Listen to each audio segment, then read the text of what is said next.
a podcast about something where each week we dive deep into whatever it is we find interesting. I'm your host, Calvin, and there's no one joining me right now. I'm just sitting here by myself. This is actually a bonus episode. We are still on hiatus for another 2 weeks-ish. Yeah, 2 weeks. 2 weeks exactly. But we are planning a lot of things. We're doing a lot of things. There's a lot of great stuff over on Patreon, which is what I'm here to talk about today.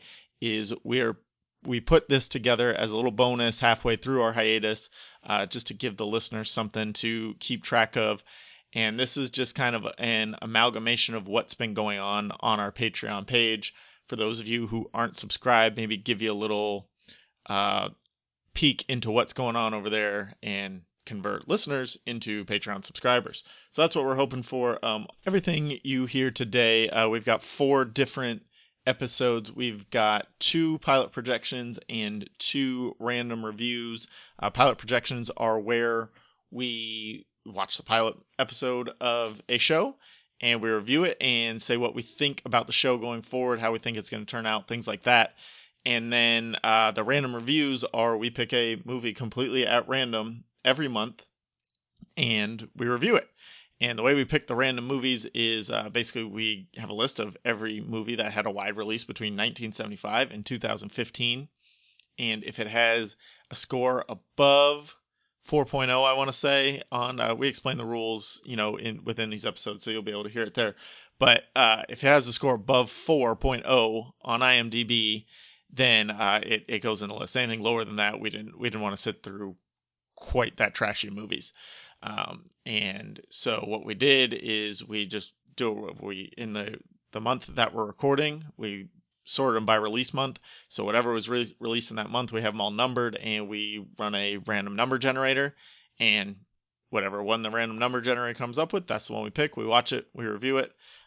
Some choices have been good, some choices have been not good, and it's just fun to kind of watch different movies and see what's out there. Another little twist to that is if the movies were over 2.5 hours long, we didn't include them in the list because, again, if the movie's complete trash, we're not going to sit there and watch it for 2.5 hours. So we got 2 random reviews, 2 pilot projections. All the random reviews, pilot projections, can't miss NFL picks.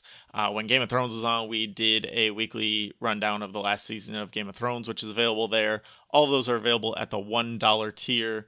And basically that's your bonus content tier. You get a shout out on the regular show here, and then you also get all this bonus content, and we send you a podcast about something sticker, which is cool. At the $3 tier, that's the anythings, you receive everything from the somethings, the first tier, the $1 tier, plus we're going to send you a podcast about something t-shirt. Boom. And then the everythings is our $8 tier. That's our final tier. They get basically all the other stuff, plus you get a chance to be a guest on a podcast about something to discuss whatever you feel like discussing. It's your choice. You pick the topic, as pending a slight approval. There are some things we're not going to touch, but basically you pick the topic, and we will build an outline for it, and we'll discuss it. So those are our tiers: $1, $3, $8. Head over to Patreon, sign up for that now. We also have merch on our merch store. The merch store is tpublic.com/APA something. You can find a couple different designs for t-shirts, hoodies, mugs, notebooks, pretty much anything. They'll put our logo on it and send it to you. Really good deals over there usually, and the shirts are high quality, very soft, very comfortable. I've got a hoodie that I haven't gotten to wear yet because it's too hot in Florida. But that's okay. I'll wear it, for the month and a half that it's cold here, and I'll probably wear it as much as humanly possible. So take a listen to what's been going on over on Patreon. Again, these are 2 pilot projections, 2 random reviews. All of the musical cues are still going to be interlaced in them. I'm not taking the time to take all that out.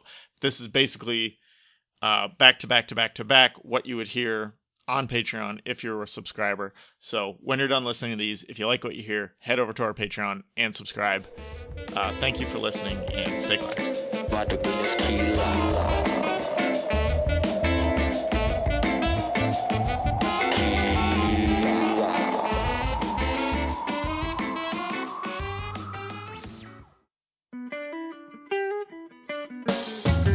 Welcome to a podcast about some things Patreon exclusive. Pilot Projection. We watch the pilot episode of a TV show and make some predictions. I said, baby, I don't hate you, but I hate to see you go. All right, welcome to our first episode of Pilot Projections, where we are going to we watch the pilot episode of a show and we're going to break it down, see what we think of how the show's going to do going forward.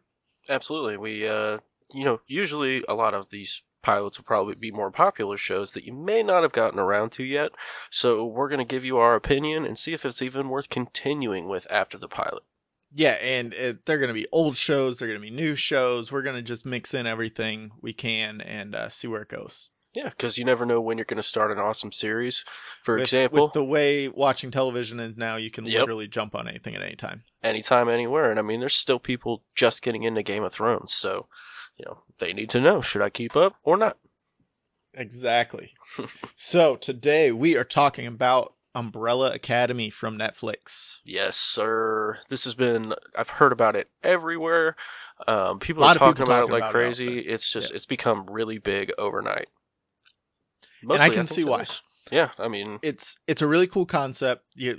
Quick plot synopsis from the pilot. We've got these there's 6 adults coming together who were all adopted by this one man, and basically they have superpowers. Each one has a different power. He adopted 7 of them. One has died. That happens in the first episode. I don't think it's really a spoiler. yeah, he's long dead. Yeah, we've only watched the first episode at this point, so we won't spoil anything for what happens the rest of the season because we don't know. So we got 7 members of the family, all have superpowers, maybe, and we'll talk about that when we break down the characters a little bit. But basically, they grew up together, trained together, and have since gone their separate ways and reunite because the father who adopted them all died. Exactly. And I mean, the father who adopted him basically only adopted him because they were part of a group of kids. I want to say it was like 75. 43. 43. I don't know where I got 75, but 43 kids who were all born on the same day, at the same time, basically, where the mothers spontaneously combusted a baby. Boom. Yeah. The line in the show is that they were not pregnant when they woke up that morning and then all of a sudden had a baby. Yep. And it opens with this girl, obviously not pregnant, jumping into a pool, and then you see And then blood just blood everywhere, everywhere. and then she pops up and she's having a child. So it's like, oh, holy crap! It really That gets was it weird. across. I was like, what's going on? Did she bump her head? That's a lot of blood for Mhm. First of all, she basically did a cannonball, so it's hard to hit your head doing a cannonball. That's a lot of blood to cut your foot or your head, something like that on the pool. I didn't know. I thought maybe this kid that's sitting there with her, maybe he's one of the because I knew it had something to do with kids who are superheroes, but I didn't know to what extent. Exactly, and I had the rough outline of what I've read on the news, which is it's the new kind of superhero, not your Marvel superhero, and it's definitely not. No. But the way it starts off is just, it's a really exciting premise, I thought. And then, yeah, absolutely. And they flash back between when the kids are 13 to 15 years old and when they're 30. So they go back and forth between today's day where they're all 30 and then back when they're learning, basically training when they're in their teens. Yeah, when they're a part of the Umbrella Academy, which are basically worldly known. They fight back as teenagers with superpowers and a rich benefactor, basically. Yeah, so as we said, there are 7 of them. And from what I got, the father figure just called them all by their number, but they had since given each other names. Correct. Luther is number 1. He has super strength and maybe some type of wolf man. Yeah, he's got some hair going on. He's got some hair the forearms. growth, yeah. I'm curious about that. When he's on the moon, kind of in his first couple scenes, you see hair rapidly grow on his face too at one point. That's correct. I wonder if it's just maybe his. I don't know. I'm curious about that because he's gigantic as well. This dude is huge. Yeah, he's got something weird going on. You got number 2, Diego, who he throws knives. Yeah, and curves them. So if you've ever seen Wanted, it's like that, but with knives. Right. Yeah. Then you've got number 3 is Klaus, and he can talk to the dead. Yes, I really also like a the drug character addict. of Klaus. And then we've got Allison, she's number 4, and what I got was like if she said to somebody, I heard a rumor, and then like tells them what that is, it comes true. Yeah, straight mind control. But I think it's kind of like a monkey's paw situation where like it Yeah. comes true, but it doesn't necessarily come true in the way she wants it to. There was something with her marriage that broke up. Like she said she made a wish, and basically she then got divorced and lost custody of her child. So I'm thinking like she didn't want to be with her husband, so she kind of made up a rumor that she wasn't with him, but the fallout from that is she also loses her daughter. Yeah, she's very tortured, and it's sad to see. But And she's an actress now, I yeah. think, Yeah, when she's 30. It said she used her power to become an actress, so she's used her power for selfish reasons. Mhm. Whereas a lot of the point of the Umbrella Academy was to not. Right. And then you got number 5, who's missing. He doesn't have a name. Yeah, He's been missing for the last 16 years. So no one knows what's up with number 5. He can teleport and time travel. Yep, and you kind of find a little bit more out about him at the end of the episode. He's got some people chasing after him. Just a few, and they're also fantastic characters. Love those. But and then you got number 6, who's Ben, correct? Ben. Ben. Yep. He was some type of squid monster. Yeah, Is what I got. You don't see what exactly he is. There are a lot of tentacles flying around. Yeah. Comes out drenched in blood. Out of his Kill a lot of chest, people. so Yeah. you don't know what's going on there. But he's dead. He's the dead one. He died. You don't know why he died or how he died, but he's dead. And then He's also side by side. Since Klaus can talk to dead people, he kind of hangs out with Klaus from time to time. I got the impression. Yeah, and I think that's something that they still are close. So in in a certain way, Ben still exists. He's still a good character. Klaus got to hold on to his brother where no one else did. Yep. And I think he's going to be a big part, especially if they continue with the flashbacks. Like he'll be a big part in the 15-year-old time period, and then he'll help Klaus figure some things out too, I think, in the 30-year-old time period. Absolutely. I mean, they were close. And then you got the outcast of the family, number 7, Vanya. Who appears to have no powers. No power, played fantastically by Ellen Page. Love Ellen She Page. does such a good job in this show.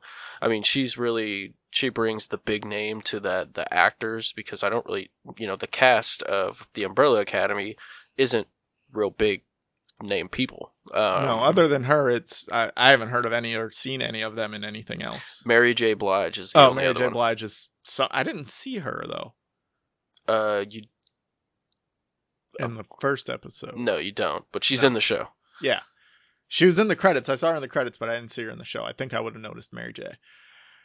So yeah, that's all the characters that I feel like Ellen Page's character Vanya has powers. Like I get a Jean Grey vibe from her. Like she might be the most powerful one. We just don't know in what way, and the father figure suppressed that for some reason.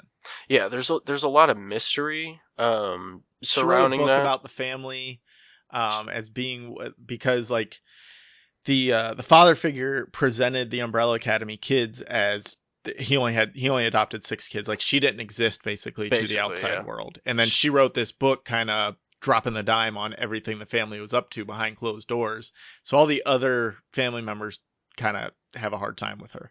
They've basically turned on her, and I mean, she was ostracized growing up, and they established that firmly that she was not part of the team. Even though she was born on the same day, by every right, she should have powers, but she's just a normal person. As far as we know at this point, she's a normal person. Yeah, I she's think broken. there's something going on with her. She's way too broken and way too low to not bounce back. That's kind of the way I looked at it. And I will say this about the show is, so far, like when I'm watching the first couple minutes of the show, without knowing basically anything about it, it has a couple tropes that are easily predictable. But then other times it just completely hits you out of left Like the field. Monkey Butler? Yes, like it's like you're gonna. I mean, I saw pictures of them, but it's just little things that are really predictable. Like you feel writing. like the general superhero movie setup. Like when they there's the hostage situation at the bank, and they all come in and show off their separate powers, and it's kind of cool because they're 15-year-olds and they're wisecracking like 15-year-old. You get a Spider-Man vibe from them a little bit. Yeah. Yep. They're very full of themselves and kind of talk shit to the bad guys, which is cool. I also have another feeling Vanya may end up as the big bad. Like she may completely turn on them if she does have powers and finds out like she has these powers, or maybe accidentally expresses her powers. You know, she can't control them because they've been suppressed for so long, and then they've got to somehow stop her. I would kind of like to see that happen. That kind of goes with my predictable ideas because they haven't, so far in the first episode, they haven't established anyone who I look at as a big bad. Who'd be They're the villain, obviously, yeah. 30-ish. They've defeated all their big villains. There's no They one have a lot of left. sibling rivalry, but Exactly. it seems like it's just kind of sibling rivalry. I mean, they've overcome every obstacle so far. What's the worst one to overcome is the one closest to home. Mm-hmm. And I mean, they grew up with this girl regardless of how much time they spent with her. Like, they still know her. They still call her their sister. But I think that I agree with you. I think she might possibly be, and that would be tight. Yeah, that would be cool. I have some questions that I'm gonna need answered. Absolutely. And these are things like if you're gonna watch it, these are things to think about. First of all, are they gonna continue the flashbacks not only through this season but throughout the entire series? Are they gonna keep going back and forth, kind of like Arrow does, where they go back and progress in 2 timelines? I think they probably will. I think they have to. Yeah, because they hired these child actors, and the child actors seem pretty good. Yeah, they're all pretty good, and there's just so much. How do they, Mm-hmm. you gotta tell their story a little bit, and I think doing it through flashbacks lets you dive right into the story and Right. Keeps it kind of vague instead of the first 3 episodes are the origin story. You know what I mean? Yeah. And then we got kind of going with that. How did Ben die? I think we're gonna find Really that out wanna in the know that, flashback. yep. Yeah. So I think there's probably going to be a lot of interesting stuff around that. Did his power get out of control with these tentacles? Like maybe he can't control them. I don't know. Maybe he just got in the way of the wrong bad guy. Yeah. I mean, I also have one is what happened to Dr. Hargreaves or Mr. Hargreaves, whatever you want to call him. Like, I know he's dead and that brought them all back together, but how? How? Yeah. I want to know how. How did he die? And well, also, what did he put them through as far as training regimen? Like we see one where they're running up the stairs and whoever gets there fastest is the winner. But like that wasn't that ain't shit. The way Diego talks, it seems like it was a lot more hardcore than that. So I'm interested to see what kind of training regiment these guys were on. Well, they all have animosity towards their father and everything. Well, everyone displayed. except for Luther does. Yeah, well, I mean, he's kind of reveres the man, but every interpretation I've gotten from it is that he was a hard cat and just kind of a dick. Yeah. And none of them really liked him. But you can definitely see that in even just this first episode of how he treats number 7 Vanya because she doesn't have powers. Yeah, I mean, he treats her like shit, man. It's terrible to see, and you feel for her. Like and it really plays well into her older self. Like you see her as this meek, mousy person, and you know why. Yeah. Pretty. Well, I mean, they're busting up the bank hostage situation. She goes, "I want to go play with them," and he's like, "No, you can't. You can't do that. You suck." Yeah. What's going on with the mom? Why is she a robot or something? I called that the first second I saw her. I was like, she's a robot. Yeah. Mostly because, it was kind of just sitting there emotionless. And then when they have the actual like spreading of the ashes scene, like somebody goes, "Oh, she just seems to be charged." It's that was one of those predictable moments. Oh yeah. But why is she a robot? How has she always been a robot, or was she a person that got cybernetically enhanced? There's more to her, I think. I just think Mr. Hargreaves wanted a little younger action that stayed young. Could be.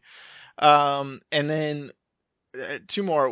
What happens with the other 36 kids from that were born on that day? I want to know so bad. Like, were they villains that they beat? Like, what happened to these kids since they didn't get adopted into That's kind of what my thought was of, like, are these going to be the villains throughout the series? That was my assumption. You'll kind of have smaller battles leading up to a boss. They'll kind of create their own teams sometimes. Sometimes you'll just have one guy on his own.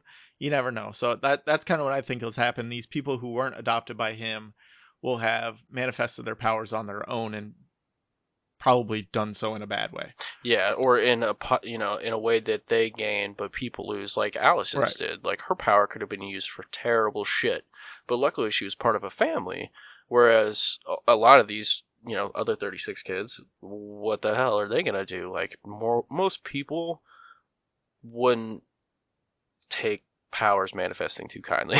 They'd be like, No. "Oh shit, you just burned my couch or my house down, you son of a bitch!" Like, Yeah, I mean, we've all read and seen X-Men. Like that's Mhm. how it goes. well, I'm curious if they'll have like that other set of that other roster be kind of like a rotating roster like the Avengers do. So like Yeah. maybe the Umbrella Academy doesn't remain those initial 6 or 7, but Well, I it think rotates out. that was probably his plan. It was to eventually recruit these other kids that he knows were born on that day, Hmm. and maybe he never got to them. Maybe he did get to them, and they came in and went, and maybe they just kind of came and went as they pleased more Very because they curious didn't about want to that. put up with his training. Yeah, there's a lot there to be dug into. The show introduces a lot, but not in a way where it's overwhelming, and it raises a lot of good questions that will be exciting for them to answer, and that Oh they yeah. can do. They don't have to do it all in season 1. No, Like definitely. this I could mean, go 5 seasons easy and still have a lot of material to go off of, especially exactly. on an 8 to 10 episode run. Well, and I mean the way they're setting it up is they're creating a lot of depth, but it's digestible. So I mean it's not like they're trying to cram everything. They're letting the story Right. evolve and move forward at its own pace, which is so refreshing. Like, I love it about this show. And then my last question is, who was tracking number 5 and why? Like, who sent those people after him and put the tracker in his arm? Mike? I mean, it's got to be some kind of like assassination. Yeah, it made that's me going to be think the of most important question of Yeah. the first season, I think. Well, it made me think of Ready Player One, like the what do they call The them? Sixers. The Sixers. Yeah, it made me kind of think of Suxors. that. The Suxers.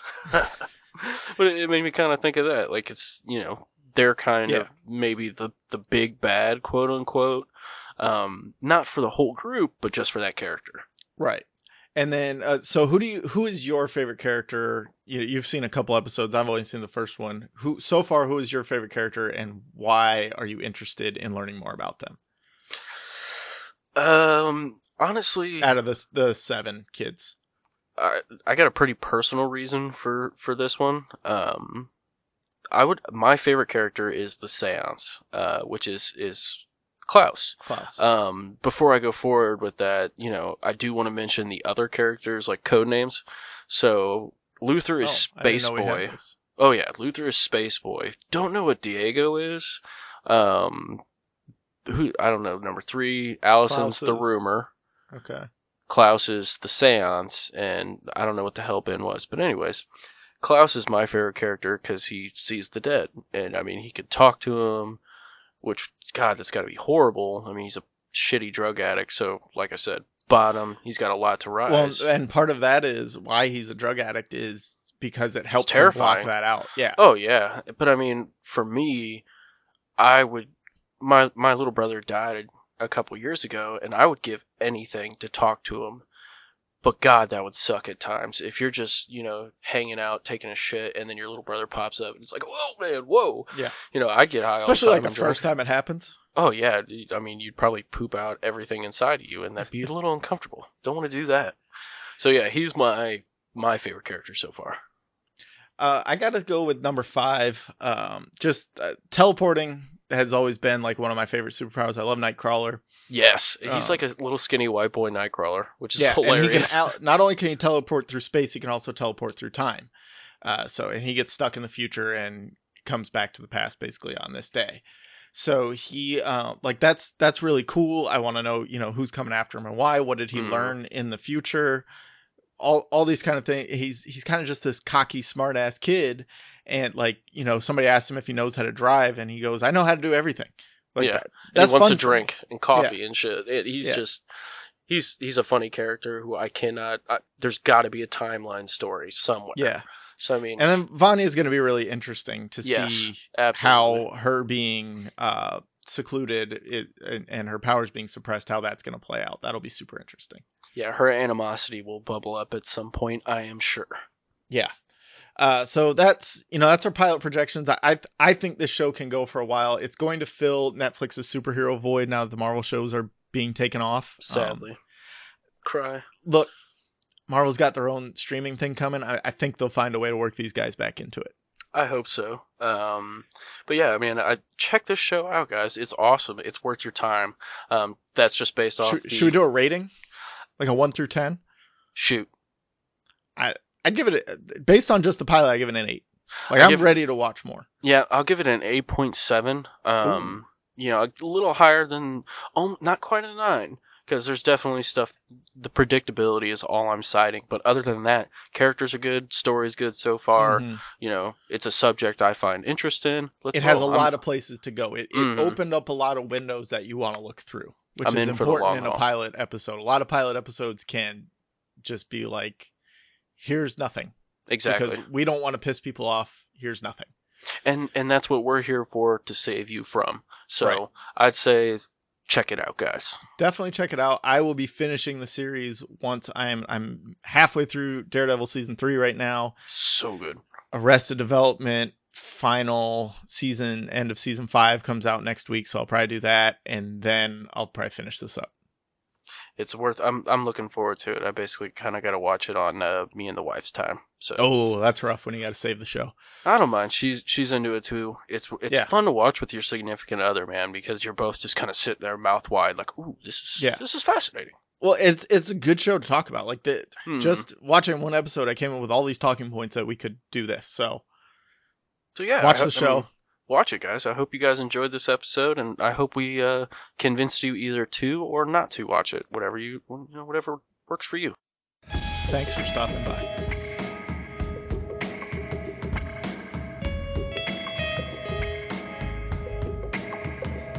The Bible says, man without vision shall surely die. Welcome to a podcast about some things Patreon exclusive. Once a month, we review a random movie released in that month between 1975 and 2015. I said, baby, I don't hate you, but I hate to see you go. All right, as you heard in the intro, this is a new Patreon exclusive series called Random Reviews. Basically, what we did is we took every movie listed on IMDb released between 1975 and 2015. We put them all together. We sorted them by release date and then split them up by the month that they released in theaters. We filtered out anything with an IMDb score lower than 4.0, I want to say. 4.0. Which is pretty low threshold, but still. Yeah, it's a very low threshold. Yeah, we don't want to get any 1 rated. And then anything over 150 minutes, I think I tried to filter out. We left in some longer ones, like things like Lord of the Rings. I would leave in that, ones I wouldn't mind rewatching, but like Case of Benjamin Button, that shit got out right away. Definitely, kind of something you don't want to rewatch, and at the same time, even with cutting stuff out, that file was huge. There was like 7,000 choices or something like that. Yeah, there's a lot. So we broke it up by month, and so what we're going to do is each month we're going to pick a number at random and go into that month's spreadsheet and find what number that corresponds with. Which is fun as hell. Yeah, that's the only way I could think of doing like random movie reviews is you just completely randomize it. And the other thing about cutting ones over 150 minutes, I didn't want to get one of those 4.0 movies that's 190 minutes long. Mm-hmm. We'd have been choosing that one and then gone, all right, no, we can't do that. I'll give you $5 not to pick that. Yeah. We'd have been finding all kinds of ways out of that. Definitely. So for March, our first movie was the great Hellraiser 4 Bloodline. Hellraiser 1996. 4. What a great year.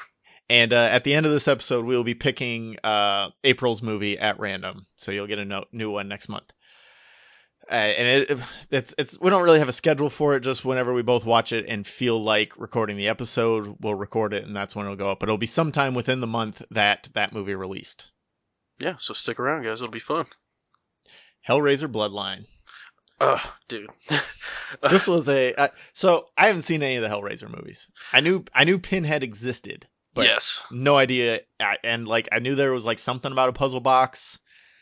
Other than that, I had no idea. Nothing. Yeah, nothing. I mean, this plot was so confusing. Well, I kind of liked this being the entry point because it was super confusing, but they also tried to explain everything. So I don't think they did a good job of explaining it, but they tried to explain everything. They did their damnedest to explain everything, so you would at least minimally understand it. But I mean, I will say I had a couple favorite parts of that movie. But it opened with good music. That was pretty should we give good. a synopsis? Let's give a synopsis. So basically we start out in 21, 27, sometime 100 or so years in the future. Yeah? Yeah. I don't remember what year it was, but it was in the 2100s. And there's some guy on a space... 2127. 2127, that's what it was? Yeah. Nice. He's on a space station of some He's sort. on a space station of some sort. And then we flash back to the 1700s, because I think they say they're in the 18th century. Yes, but don't forget, he is a skinhead monk with a Terminator-like robot. Yeah, he's got the robot that's trying to open the puzzle box. Keep that in context. And then, yes, you go way back in time. Go way back. And this is when the puzzle box, the pinhead puzzle box was invented, apparently, was in the 1700s by the toy maker. Said toy maker.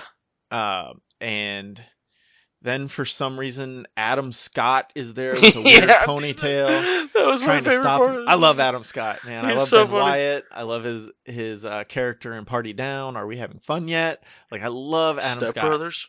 He's great in Step Brothers. He was in Boy Meets World. Love Adam Scott. Really weird to see him in this movie. Super weird because everyone has that like English accent, and he's just like, I'm Adam Scott. Really fits with his career arc in 1996, though, I think. Definitely. He plays Jacques, a Frenchman. Jacques, who speaks perfect English. Yeah, who helps release the demon, the lady demon, Angelique. Who's a hottie. And then they kill the original toy maker and live, and then we revisit them in 1996. Yes. Does that sound right? That sounds about right. And what transpires is very interesting. Yeah, take it from there. Basically, the original toy maker's descendants over the years. His bloodline, if you will. Yes, his bloodline, if you will. Shout out to whoever came up with that title. They use the word bloodline a lot. Have you ever watched CinemaSins videos? Mm-mm. CinemaSins is fantastic. They do a series of videos called Everything Wrong With ... like whatever movie they're doing. And they just nitpick movies. I would have so much fun with that. It's fantastic. It's hilarious. But one of their sins that because they do like cliches and things like that. So one of their sins that they always do is if somebody says the name of the movie in the movie, it's a roll credits scene. You just roll credits, ding. And so like they said bloodline like 15 times. So he would have had a field day with this one. Oh, yeah. And I mean, so his bloodline is an architect. Yep. So, yeah, as a bloodline member of the bloodline, he's an architect. He's basically trying to build like a These are all played by the same box. actor, too. Yes, who's not good. Not good. Not Wish good it would have been at Adam all. Scott. Exactly. That would have been way better. And I mean, he's this actor, like, someone slaps him in the face, pauses, and then he's like, oh, no. Ah! Like, he goes hard in the sex scene, though, with Angelique.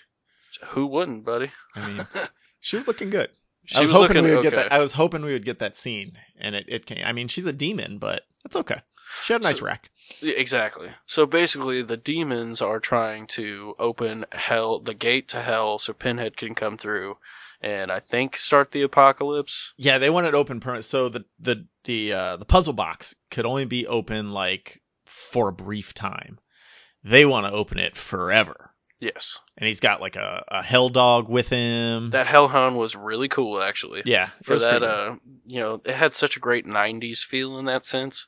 And that hellhound really contributed to that. Oh, yeah. Yeah, so he's an architect, and he basically builds a building that it would be a permanent puzzle box. Yeah, like refracts light or some crazy using shit. Mirrors and lights, yeah. They fall into the old trap of trying to science it up too much. Yeah. And that didn't benefit from that. Like, they could have just shown him building the building and then it, like, doing the puzzle box type stuff. Like, they don't have to explain mirrors and shit. Yeah, it was a long-ass movie, too. It was like an hour and a half. In the grand scheme of things, it wasn't a very long movie, but it felt really long. Super long, because man. it was not a good movie. No, it wasn't. It had its This moments. is not one that we would have picked if it was over 150 minutes long. That's for damn sure. Hell no. He eventually dies, but he had a son already, so the bloodline continued. And as he's dying, they trap Pinhead back in the puzzle box, right? Basically. And then we go back to the space station in 2127 to basically have 20 minutes of an alien movie. Yeah, dude, I didn't understand that. It was like, going okay. into it, I thought it was going to be an alien movie. I was like, all right, all these people are coming in. Exactly, the their space, boarding the space party. force is coming in.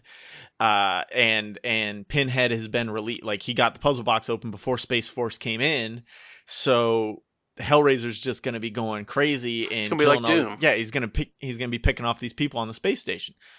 But that, I mean, it happened. But I thought that was gonna be the whole movie, and then they went back to the 1700s and then the 90s, and this was just all over the place. It was trippy as all hell. That's for sure. And I mean, it honestly didn't bring the gore like I thought it would. There were some scenes that were just like, ugh. Yeah, not really.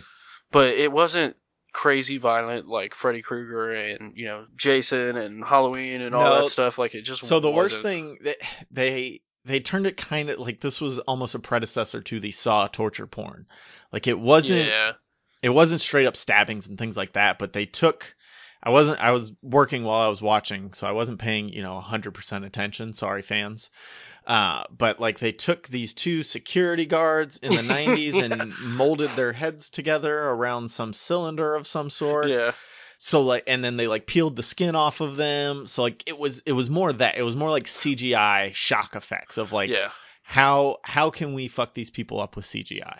Yeah, and I mean, like, he used hooks with chains, and they straight up ripped this dude's face off. Yeah. And it's just like, holy shit. And there's a couple moments like that where you're just like, oh my god, like, I'm gonna go back to Adam Scott whenever he's playing Jacques in like the future.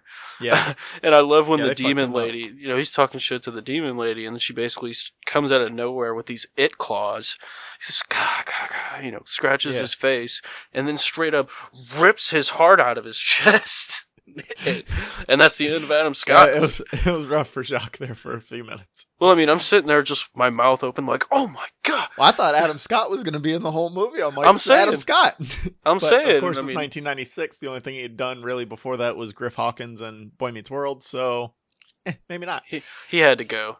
But Yeah. I loved like she's barely scratching him. He's stop! Yeah.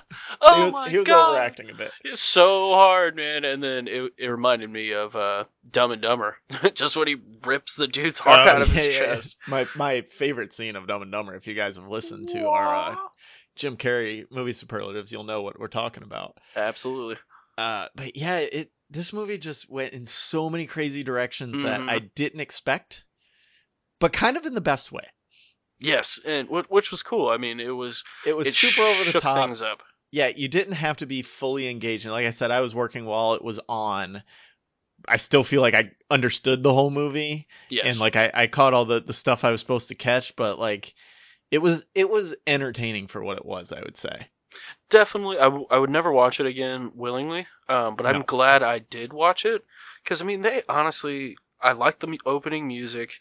There was times it had that shock factor, not gore-wise, but it's just like, what the hell? Space cop adventure, annihilation, apocalypse, what the hell? But it did also have some really good lines. One in particular, when Pinhead's talking about what he is, and he's basically like, I'm the personification of pain. Suffering is the coin of the realm. And it's like, damn, that dude sounds so nasty right there. But that was the most like intimidating thing ever. I would just smack all those needles out of his face.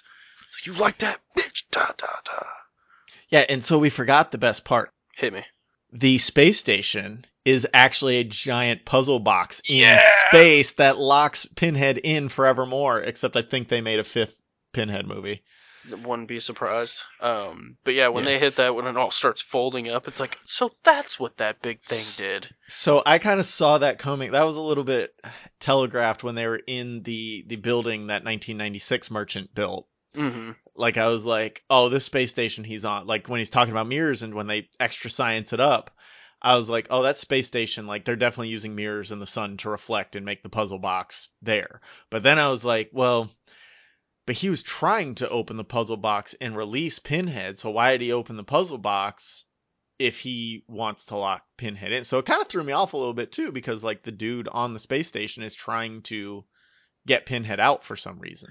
I think ultimately he's just trying to trap him again. Exactly. Like, I think because the toy box, the original one, can basically summon him and anybody can use it by accident, I think his plan was basically to trap him and then destroy the box. So Well, keep right, because they know. they set the self-destruct as he's leaving Mhm. in the escape pod. Yeah, and Use of the course they hologram. make it. Yeah. Yeah. The bootiest Holograms. 1996 hologram I've ever seen. But, you know, I mean, overall, his scheme, I suppose, works. But Why couldn't he just leave the original puzzle box on the space, like without opening it, on the space station, and then have the space station also puzzle box and blow up? That'd be too easy. I guess. Too It's, you know, easy. a movie. Yeah, I mean, it is Hellraiser 4. They had to really bring it this time. That's true. Hellraiser in space, like you gotta have some space Hellraiser going on. You know, You gotta I wanna raise see- hell in space. Dang. Hell doesn't, you know, it's not contained That's to the the tagline earth. for this movie.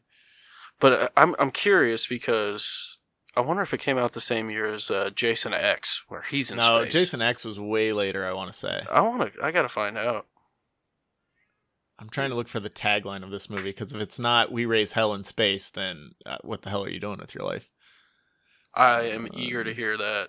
Ooh, Jason Taglines: X goes- This year, the past, the present, and the future will all meet at the crossroads of hell. Nah, mine's better. in space, Let's raise some hell in space. and they have great guns there too. Yeah, not a lot went into the CGI work of the or the props, I guess, of the Space Force weapons. No, and I mean their budget had to have been like $12 because they used the same actor through generations, like no aging, no nothing. Like, oh, it's bloodlines. No, bro. we'll It's just make convenient. him 30 and everything and look exactly the same. Yeah, Exactly. That's fine. Perfect descendant. Obviously, everyone looks the same as their grandfather and his grandfather and so forth and so. Exactly. This was the budget for this was $4 million, and it made $16 million. $16 Quadrupled their million. investment. I mean, Yeah, that's pretty solid. that's crazy. No wonder they made a fifth one. I guess so. People really like Pinhead. I guess I've never seen it before. That was a $4 million movie for sure. When Yeah, you yeah. think about it. Yeah. God, man. Ugh. All of it spent on the space toy box. Who listened to that and was just like, yeah, I'll give you $4 million. So you know Hellraiser and how he has this puzzle box? What if we did that, but in space? Big brain I think explosions. in the late 90s, like that, people were signing up for anything if you just told a story and they were like, but in space. Yep. Or, you know, at the center of the Earth in space. You know, Whoa. I think you just wrote a whole new movie there. you got me. You feeling me, bro? Or Jason they're X was watching people. 2001. Bring it. Yeah, I actually saw that. Which is, I can't believe they had the balls to make that movie in 2001. Yeah, I feel like by 2001 but let's do it in space thing was over. Yeah. Maybe Guess that's not. why it was so bad. It got higher rated than this, so I think this was like a solid 4. This was 5.1 on IMDb, or it is right now. What? I think on our original list it was 5.5. So like the ratings always change. Hmm. Let me look for it. You know, people get on there and like, this shit is garbage. I hate it. I Oh, don't no, ever listen. 5.1. Yeah, You're 5.1. right. Released March 8th, 1996. Director Kevin Yeager. Yeah, I mean, honestly, it's worth a watch, though. I will say, if you've never seen it, it's one of those where you sit down with your wife with some popcorn, you know, drink a couple beers, and you watch the, you know, Definitely if you're a fan of dumb horror. space opera. Dumb Space opera. Yeah. Dumb horror in space. Like, this is the movie for you. I would give it, like, let's go ahead and give our ratings. I'd give it like a 5.8 in my ratings. I give it just a solid 5. Oh. Just because of the, you know, it did give me some moments where I was like, oh, okay, cool. Well, but But- dude, then they take a third person and meld them with the already 2 security guards who are molded together over the cylinder between their faces thing. Exactly. That's one of those moments where it's like, what? And she's like, we have to complete the circle or some shit like that. They don't even know what the hell they're doing. You know, the actors are like, really? I gotta say this shit? Come on, man. I guess if you're paying me $500,000, then I'll do it. But Good job, Adam Scott. he was so worth it. As soon as I saw it, I was like, honey, Adam Scott Ben is Wyatt. in this movie. She didn't believe it. And then I ended Yeah. up showing her, and she was just like, oh, Adam Scott. Oh, crazy. I love Adam Scott. He's great. Not so much in this. Sorry, Adam. I'm not I sorry. think he did well with what he had to work with. It's a rough one. They did their best. So I'm sticking with my 5. They earned that 5. Yeah, they earned every ounce of that 5 and 5.8. That's right. All right, so that brings us to the time to pick next month's movie.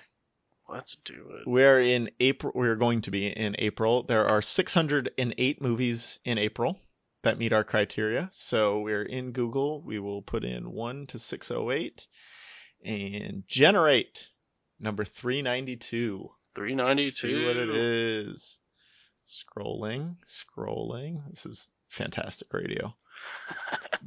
Barney's Version. What? It is a comedy drama from 2010. 7.3 on IMDb, so it might actually be good. It's called Released- Barney's what? Barney's Version. Barney's Version. Yep. Directed by Richard Lewis. Not sure who that is. That's my cousin. 7.3 on IMDb. You know, it can't be too bad. I think that might be more enjoyable than Hellraiser, so I'm super I excited. gotta add it to my Netflix, and we are off with Barney's Version. If anybody's seen Barney's Version, give us a quick shout out on Twitter and let us know a little bit what to expect. We don't want to know too much. Definitely not. I mean, It's we would love to hear from 134 you. minutes, so it's it's a Oof. little bit longer, but it's definitely longer than Hellraiser. I'll break that up. I'll have to break that one up. But yeah, either way, if you've seen it, let us know because Paul honestly I've never Giamatti, heard of. Rosamund Pike. This might actually be good. Minnie That sounds Driver, pretty good. Scott Speedman, Dustin Hoffman. Oh shit! All right, game. Yeah, all right. What's good? I Should hope you guys want me to enjoy read it. the synopsis? I mean, go for it, dude. All right. Paul Giamatti stars as Barney Panofsky, a Jewish-Canadian television producer who reflects in flashbacks on 3 strange decades and 3 wives in this adaptation of Mordecai Richler's acclaimed novel. Sounds Ooh, good. Let's It's on do the it. Netflix queue. All right, I'm excited for that one. I love Hell Paul yeah, man. Giamatti. Dustin He's awesome. Hoffman's good stuff. Rosamund Pike's fine. Minnie Driver's fine. Rosamund Pike's fine. No, not fine like sexy, like fine. No, I'm like, saying she's I'm okay. saying fine. Like Mark Addy, I laughing like at that. him. He's pretty sweet. King Robert himself. Yeah, he's in a lot So of stuff. it gives the You May Also Likes are Gone Girl, Hostiles, pretty much anything with Rosamund Pike is on there. I Think We're Alone Now, never seen that. Sideways is a You Might Also Like, which I've heard that's good. Yeah, all right, that could be good. All I'm right, up for okay. that. Hell yeah. All right, it's on my Netflix queue. Thank you guys for listening to this Patreon exclusive. Come back for more. We'll be doing this. We'll be doing random reviews every month, and then we've got other stuff coming too. Game of Thrones recap show War Get To Me coming in April. That's going to be weekly. We'll have more pilot projections, which we already did at Umbrella Academy. We'll probably do some more stuff coming up here soon once we figure out more shows that we want to watch. Definitely. So, thanks for being a patron, and thank you for listening. We appreciate it greatly. Tell your friends. Thanks for stopping by.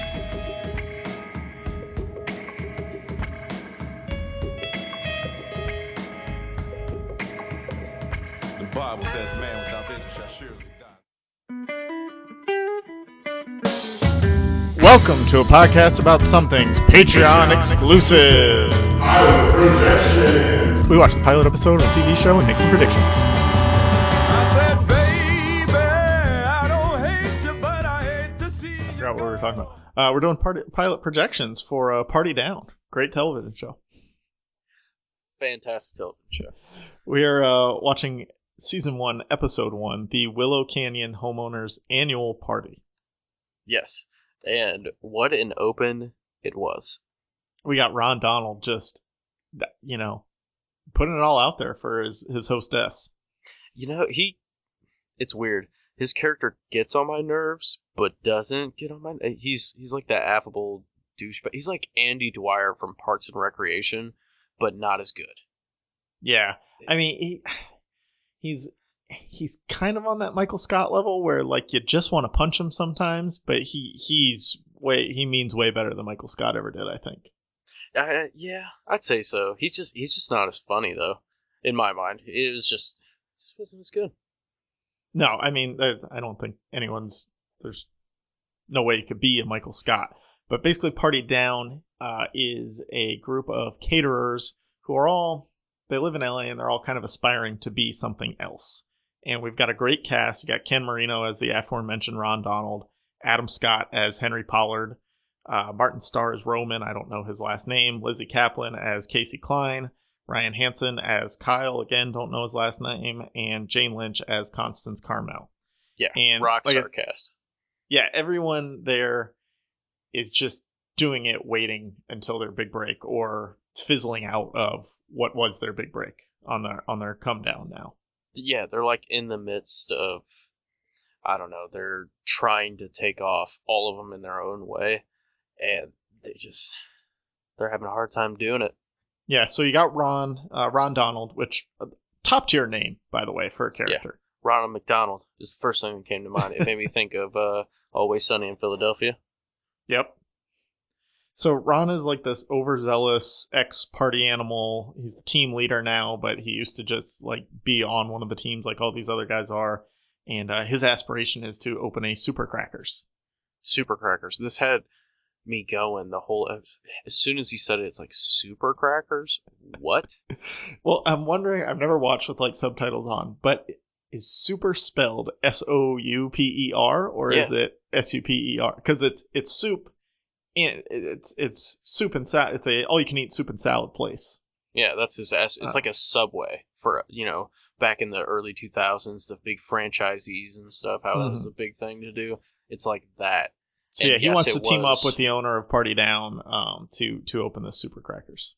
Before we go any, this is an odd thing to say, but did you know that Paul Rudd had something to do with Party Down? He helped write it.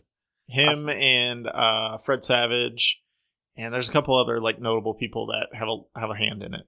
Very interesting, I thought. You could really, I don't know. Paul Rudd doesn't make any appearances though. No, and that's okay. I like his brand of comedy. It's pretty good. And then we've got Henry Pollard. He's new to the team. He's kind of like this has-been actor. Hasn't done anything for a while acting-wise. Played by Adam Scott.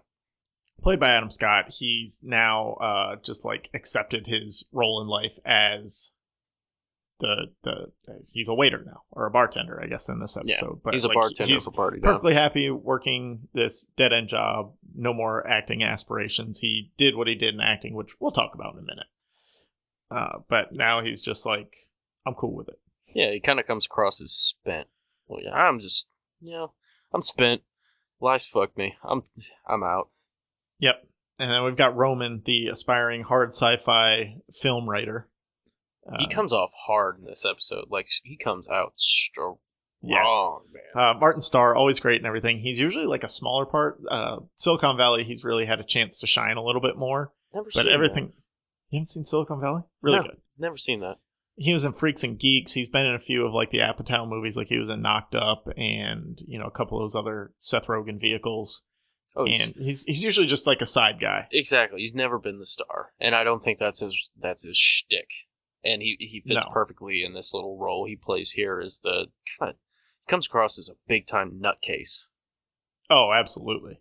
Absolutely. And then we've got Kyle, who's kind of a triple threat. He acts, he sings, he models. He's just in the overall handsome business. That's this.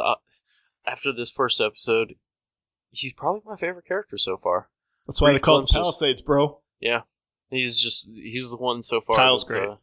Kyle. So put it all out there. I've seen this series many, many times. There's only 20 episodes. But I've been on it since like 2009, I want to say. And I watch it all the time. It's really good. And Kyle just gets stronger and stronger. And I've never noticed Ryan Hansen in anything else. He's been in a few things, but every time I see him, I'm just like, that's Kyle. Yeah, he's perfect in this role. Yeah. And he can actually sing a little bit too. He reminds me of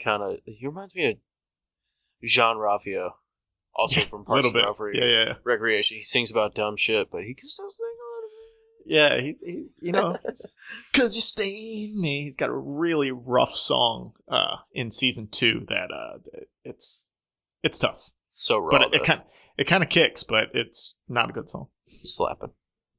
And then we've got Casey Klein, played by Lizzie Kaplan, who's great in pretty much everything. She's a struggling comedian who is probably going to have to move to Vermont with her husband, potential future love interest for Henry here, even though she's married. Yeah, she's interesting. Yeah. and obviously very cute. So I think it's kind of, as soon as I saw her kind of come into the fold, it's like, yeah, that's gonna. If you've ever seen Joe Rogan's stand up, he has a special on Netflix, and there's a portion that he talks about if there's one chick in like a work environment and 5 dudes, everybody will kind of like, morph it and change to try to be that guy that gets to sleep with the chick. So she's got to pick someone, and I feel like as soon as she came on the stage, everybody's gonna have at least some kind of thought towards her, like in a sexual manner. So I don't know. I was really hoping her comedy chops would shine through, and she did for the most part. Oh yeah, they definitely do. And then we've got Constance, the ex-actor, always like, or actress. She's always been like an extra or a side character. Like she's never had any leading roles, but she kind of still thinks she has a shot, and is always giving Kyle like all this great advice about how to be an actor. I think she's like one of those people that gives great advice but has a really fucked up life. There's always those people out there that are very wise and they can give great advice but they can't apply it to their own lives. That's what Constance is in my mind. Yeah. Yes. Yeah, bro. Yeah, bro. Yeah. So again, so they work for this catering company, and each episode takes place at a different party.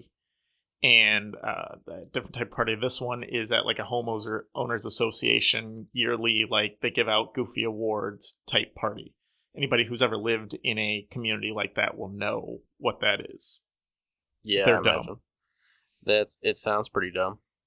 But it's cool. Like the show's cool because each episode you go to a different place, you get a different party, you get different people, you get a different setting and a different way for the characters to act because they're in a different setting. And that's really cool because it really gets to stretch them. Yeah, I mean, it's odd. It's just I don't want to expand past this first episode, which I'm having a hard time with. Yeah.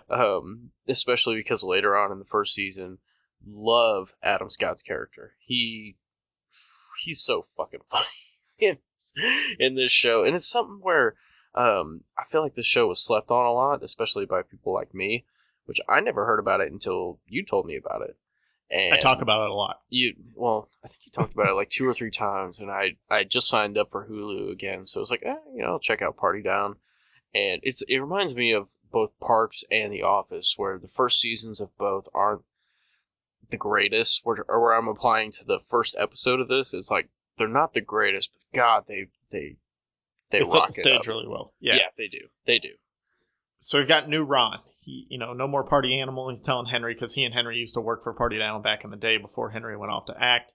He does the worst Yoda impression ever when trying to show him how to slice a lime. I thought it was great. Yeah, perfect. Then fine, perfect Yoda impression. Yeah. We find out Casey has a very controlling husband who, he's being offered a job in Vermont, and she doesn't want to really go because there's not a lot of comedy chops in Vermont. She wants to stay in LA where comedy happens. You get it. So a big question comes up early on. They're all prepping for the party, and Ron says that he's going to put out the tip jar. Kyle says, why don't we just take the guaranteed $20? What would you do in that? Would you want to put out the tip jar? Do you think your skills would be enough to get more than $20? Hell no. Yeah, I'd take I used to be because it's $20 $20 server each. too. Yeah. Yeah. I used to be a server too back in the day, and it's not good eating. I can tell you that much. No. Yeah, and then we've got Constance is just like all over the hostess and the kids, and just a lot of boundary issues with Constance. I think there's a lot of boundary issues with everybody in this show. Kyle's got some boundary issues as well. They super do. Every single one of them. Especially Ron. Oh, Ron. Well, Ron's just trying to get that comment card filled out in a positive way. So he's trying to go above and beyond, but it comes off like a boundary issue, really. It comes off as, dude, you better back the fuck up before you get stuck. Exactly. Son.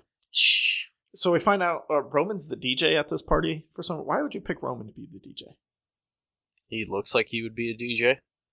Yeah, but like it's just all these middle-aged families. Like he's got to be the DJ at a different type of party. Like you need somebody a little blander to be the DJ here. Henry would be a good DJ at this party, I think. Yeah, I'd agree. Or Constance. I could see Constance being a very bland DJ. No, see, Constance would turn it up too much. She'd be playing like old time rock and roll or something, and just cranking it up to 11 and trying to grind up on the guests. I'd pay to see that. Okay, that's on you. And then so we find out Ron had over the past weeks, Ron had taken a racial sensitivity seminar, and he has all these missteps throughout the episode, but like he's trying to be not racially. He's like the anti-Michael Scott in this. He's trying not to be racially insensitive and comes off incredibly racially insensitive several times. Yeah, he's ignorant. He's just. But he has the best intentions. It's not Michael Scott on Diversity Day saying like putting different cultures on people's heads and telling them to act out stereotypes. Yeah, that is true. He's really a nice guy. Like he just wants to do the best he can, but shite, man, he is Above and beyond. Yeah. Yeah, above and beyond. He's not very good at executing though. Reminds me of the U.S. government. Boom, door gets kicked in. Oof. You just hear over the microphone, "Get the fuck off the ground! He's got a gun!" Blah blah blah. Yep, that'd be the end of old Nick here. Sorry. It's okay. You'll be fine. And so then we get Henry and the hostess's husband talking a little bit, and Roman comes up and gives this line to Henry: "Ordinary fucking people," from the movie Repo Man. Have you ever seen the movie Repo Man? It's got Emilio Estevez and a couple other people. I feel like I've read about it, and Mid-80s. it's super violent, is what I remember reading about it. It's not good. So I went and watched Repo Man just on Roman's, just because Roman talked about it in this movie, pretty much, or in this show. So based solely on this, I knew nothing else about it. I was like, I might as well watch it. It wasn't. It was fine, but like it's not a very good movie. Was it super violent? I think you're thinking of Repo Men with Jude Law, which That sounds came out probably- more recently. Repo Man is Emilio Estevez in the 80s, and it's completely different. Yeah. I don't think it's very violent. But Yeah. I've not seen Repo Men. But I have seen Repo Man. Not seen either. Yeah, That is- I don't think you're missing much. Let's just change one word. Reboot this shit. I don't think it was supposed to be a reboot, but maybe. Who knows? In this climate, anything could The be. shared universe of Repo Men. Adam Scott is just like the perfect, like just his willingness to give up on life. Like you said, he's perfect in this role, and like you see it in his conversations with Kyle. Like he's talking about, you know, how he used to be an actor, but like he hasn't been in anything lately. And Kyle goes, "Oh, what are you doing now?" And Henry's like, "Bartending." And Kyle's like, "Where?" I'm just here. That's kind of how he comes across. He It's gives like a- that look, and he's just like, "Here." And there's a clear look of, "Here, you fucking moron." Yeah, you fucking idiot. Come But on, he like dude. holds himself back. Which is, he's very restrained. Comes across as very restrained, but that kind of explosive volcano temper in his head. I could see it. I could see it. I could see him going bananas at one point. Yeah, definitely. And just in this show, every character feels so perfect. Like Yeah, every I mean- actor and every character is just captured so perfectly of what they're supposed to be and how they are. Like Kyle just has this youthful exuberance about everything he does, and he knows he's just going to make it someday, whether it be acting, modeling, or in his band, you know, whatever. He's just so excited, and Roman like kind of bullies him a little bit, and Kyle and Roman are great because they kind of make fun of each other the whole time. There's a nice little feud brewing Yeah. there. Because Roman thinks he's so smart, and like because he's so smart, he's automatically gonna make it as well. But Kyle is on the other end of the spectrum where he's dumb, but he's good looking, so he thinks he's gonna make it. And then you got Constance there, kind of egging everyone on. It's fantastic. It is fantastic. It just feels so natural for every single one of them. Not a single character is just like, yeah, I don't really like that character. You see that everywhere, and through this first episode, man, every single one of them is like, yeah, I like this character. They're Yeah, interesting. And every actor does a spot on representation of what they're supposed to be. Yeah, they do a great job. Ow, dude. Sorry, my cat just I'm sorry. bit the shit out of me. And then we finally get the reveal that Henry is that guy. That guy from that beer commercial. You want to do the line? I don't want to do the line because I will butcher it. It's so. Are we having fun yet? Are we? fun. And he's just so dejected, like that's what he's known for. But he's trying to get the same like enunciation and everything from what the commercial would have been, and like, are we having fun yet? And Yeah, he does a good job. but like you can see that it makes him dead inside as he says it every time. Oh, And absolutely. it's such a great, like the writers of this show did such a great job of making it like this thing, like it's such a great thing to be remembered for, is this one stupid line. But like, I also, if you're Henry, I also get why like you would not want to be that's the thing you're remembered for. Hell no, man. That would suck. That's pretty empty existence. You remember for one line, and that's all people will remember you for because it was somewhat memorable in the past. You know what I mean? Right. It's like if the Budweiser frogs were Budweiser people, like that would be the only thing they'd ever be known for. Yeah. You'd be like, look at those Budweiser frog people. Well, they're not frog people. We're not on Teenage Mutant Ninja Turtles yet. This isn't the frog people. There's no frogs in that, bro. You sure about that? No. I'm sure there has been a frog once or twice. Oh, there's some frauds. Stay tuned. If you're listening to this Patreon episode, there will be a Teenage Mutant Ninja Turtles regular episode coming sometime. And so we get the end of the party kind of culminates with, there's a couple things going on. Casey's husband storms in because she's not allowed to talk to him on the phone while she's there, and he storms in looking for her, pushes Henry in the pool, like, because Henry tries to stop him. And then the host of the party jumps in the pool naked, and his wife tells him that nobody wants to see his dick. Kyle's making a move on the host's daughter, and Ron is in the bathroom in a bad-looking situation. It looks like he's doing something that he should not be doing while watching Kyle and this young girl. Yeah, full blown. But really, he's just using his stick to rub one off his pants. Yeah, he's also rubbing one off his stick. Yeah, that's a stain stick, and he's got a stain on his Sick pants, fuck. everyone. Yeah. I don't know what you guys are thinking. Yeah. You guys are perverts. And that's the isn't, episode. The party kind of ends. They get $14 each in tips instead of the guaranteed 20 because they put up tip jar, and that's your episode. Yep. I mean, it's a great show, man. I love it. After the first episode, I was pretty hooked, to tell you the truth. I can't wait to watch the rest of it. It's only 2 seasons, and it got canceled prematurely. There are some things going on, like Jane Lynch left to be on Glee. Adam Scott left to be on Parks and Rec, and it's like, I don't know that he left to be on Parks and Rec, but I think like this wasn't getting picked up, so he decided to do Parks and Rec instead, because it was right at the same time he started on Parks and Rec, right as this kind of ended. But they're 20 episodes, they're 30 minutes, it's really easy to digest, it's really, really funny, and you got a ton of guest characters. I wrote some of the peaks of guest characters that come later. You get Josh Gad in an episode, J.K. Simmons, Kevin Hart, Rob Corddry, Rick Fox, Kristen Bell's in a couple episodes, Ken Jeong's in a couple episodes, Breckin Meyer, Steve Guttenberg, Paul Scheer, McLovin's in there for an episode or two. And then the second season, Tammy 2 herself, Megan Mullally, comes in. Yeah, as a regular cast member. She replaces Jane Lynch. And she's great too. She's like a dance mom type person. She's a Karen. She's a fucking Karen. I guess. You know what I'm talking about. You guys know what I'm talking about out there. Oh, I know all the Karens. But I really like this show, and I picked it up like as it was being canceled.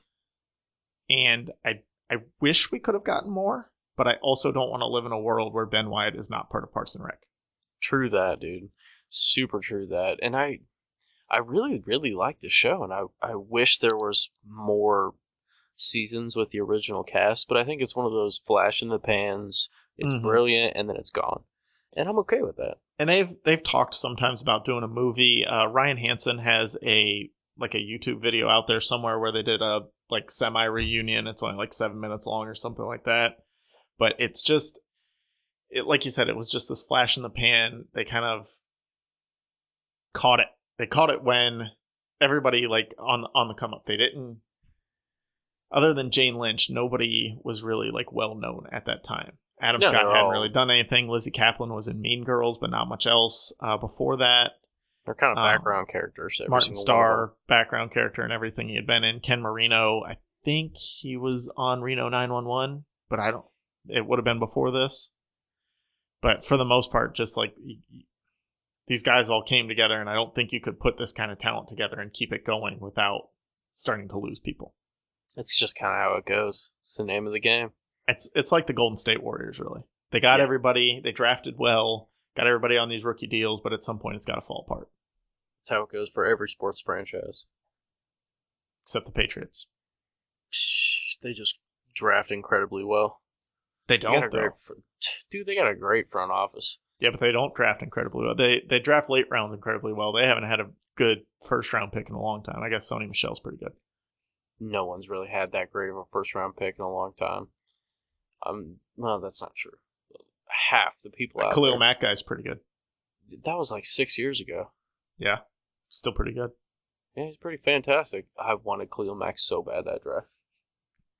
You got him eventually. True that, son. Again, really great show. I could not recommend it enough to anyone. Anyone I talk to about TV ever, I say you have to watch Party Down. There's also... Hence me watching Party Down? Yeah. There's also mid-credit scenes. Every time people turn them off, a lot of people miss them because like you get the credits and then like 30 seconds later another scene comes up. Did you catch the one on this episode? Did you catch them? I did not. I did not realize there were mid-credit scenes. Yes. So now you got a reason to go back and watch again. Oh, like I needed another reason. This on this episode, it is one of the women from the party is kind of flirting with Henry as he's packing up the bar, and we flash to them in the car, and she's giving him a handy there, and she's like begging him to say his line, and so he says it, and then everything just stops working. And she goes, "Oh, what happened there?" So I don't know. And he just like rolls his eyes, like he's like, "This isn't my thing. I don't want to be this guy anymore." God, that'd be so embarrassing. Are we having fun yet? Oh my god. Yeah, they push boundaries here and there. It's a great show. Check it out. Great show. A lot more great stuff coming up past the pilot. If you watch one, you're gonna watch all 20.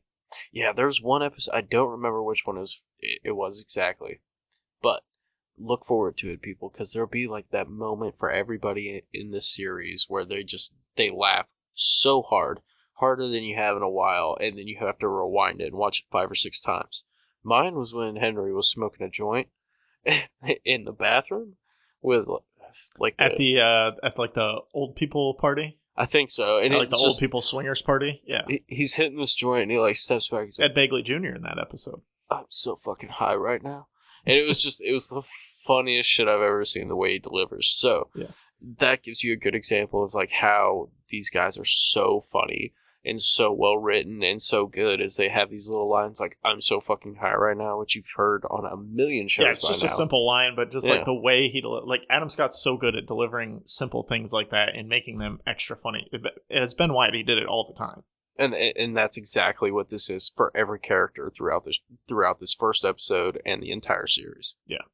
Check it out. Thank you for listening. Thank you for being a patron. And thanks for stopping by.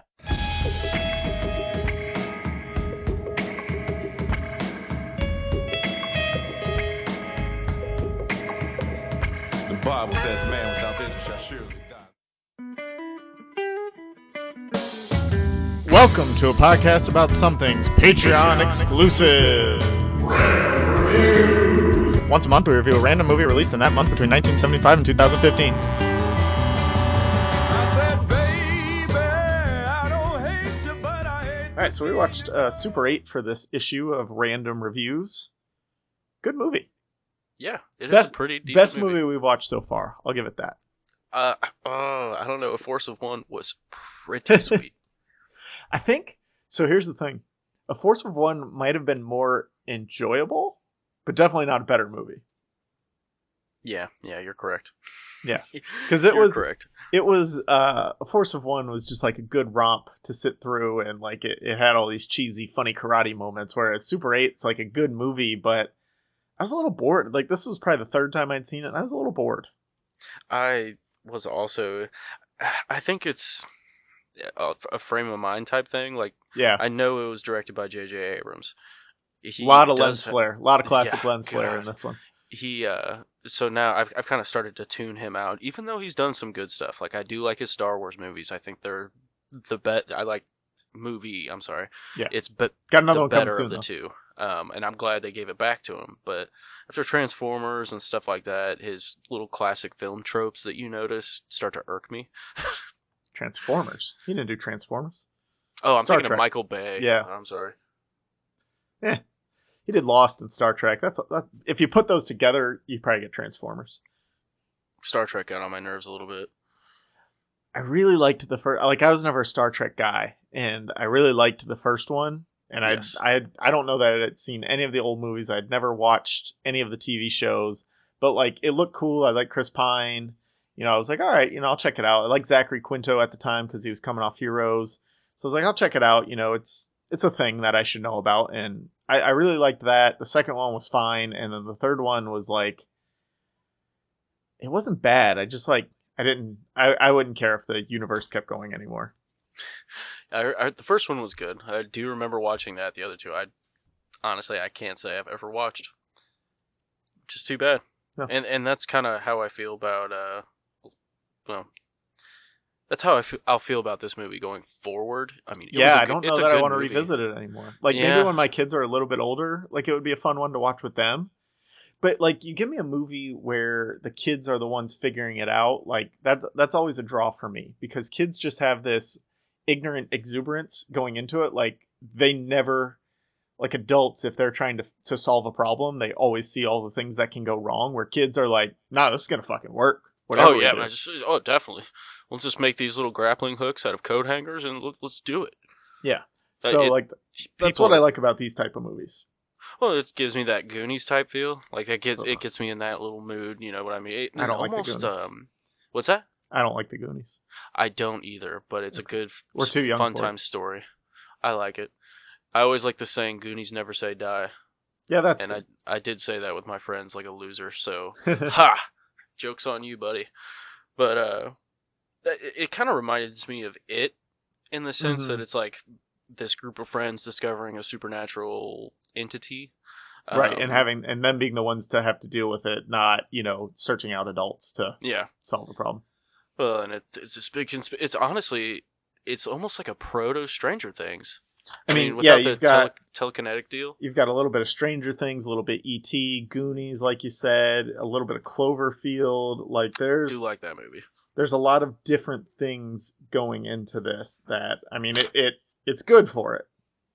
Yeah, and if Little you guys were wondering, Godzilla, kind of Red Dawn with the military cover up. Like there's a lot in there.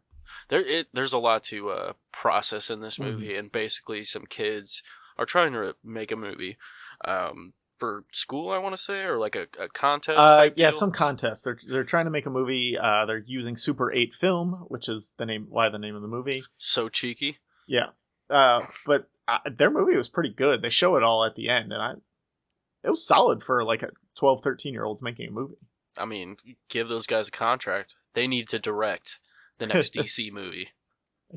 They couldn't be worse than what we've got. I don't think so. Honestly, I'd like to see that. It might be half decent. Cheesy as all hell, but Yeah. we'll see. So one of the kids, the main character, his mom dies in some accident at the factory that she works at, and like in these movies, this is an old movie, but movies that take place, I don't know, before 1990, and even some that take place in the night, like dads are just completely useless when it comes to their kids. No shit, man, and that was a bad trope. Like all of the people at the funeral are like, oh man, I don't know how Kyle Chandler, whatever his character's name is. I don't like Kyle Chandler, by the way. I'm not a Friday Night Lights guy. I've never watched Friday Night Lights, so like I don't give him all this credit that everyone else does because he always plays like a dickbag in everything else he's ever done. So Then he's anyway, a dickbag. yeah, everyone's just like, oh, he's not going to be able to handle it, and everyone's, oh, he'll manage, he'll figure it out. And I'm like, what? He's lived with this kid for 12 years. He didn't know anything about him, and Yeah, no clearly shit. he doesn't. Yeah. We get the first scene between the two of them. He's trying to talk him into going to like some sports camp or something. The kid doesn't give a shit. He wants to, make movies with his friends. And like, that's the other trope is like dad doesn't understand what his kid wants to do. Like, and honestly, as a dad, it's not that hard to be interested in what your kids are doing. Hell no, man. It's your kid. Like, my kid's Yeah. not even 2 months old yet, and I'm just in awe of everything she does. It's like, oh Yeah. my god, look at you. Like, I You're the have two most little amazing thing ever. girls. My 4-year-old is into Barbies and princesses and fairies and things like that. Just things that were never on my radar as a kid or as an adult. And, like, it's really not that hard to go, oh, you're watching Barbie? That's cool. Let me see. Oh, Barbie's doing this today. Yeah, I mean, It's not that big a deal. Like, so I never got, like, this trope of, like, the dad's into sports, but the kid's into this nerdy thing. So the dad just can't figure out what the kid's going through. It's like, well, maybe if you fucking talk to him.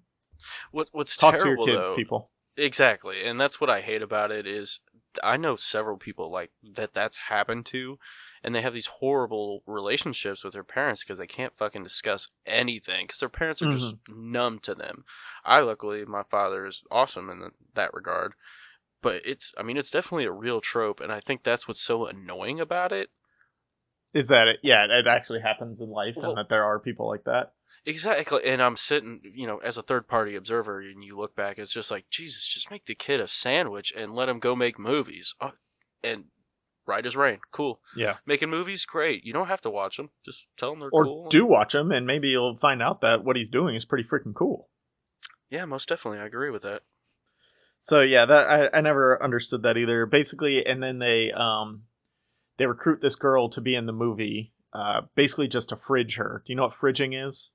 I don't know what that is. So this is a term that's come up. It happened in the latest Deadpool movie, supposedly, and it was this thing that came out of a Green Lantern comic where Hal Jordan came home from one of his space trips, basically, and his girlfriend had been killed and stuck in his fridge. So he went to go make himself a sandwich, and boom, girlfriend's head's in the fridge.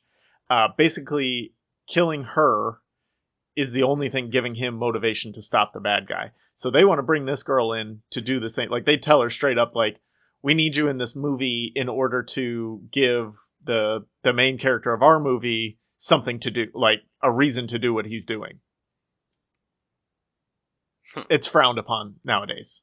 Well, it sounds Like, too easy. It's Zero giving character development. it's giving a BS explanation of why the main character is doing something, and it's taking any of the agency out of the female character and saying she's just there to die, so the male character has something to do.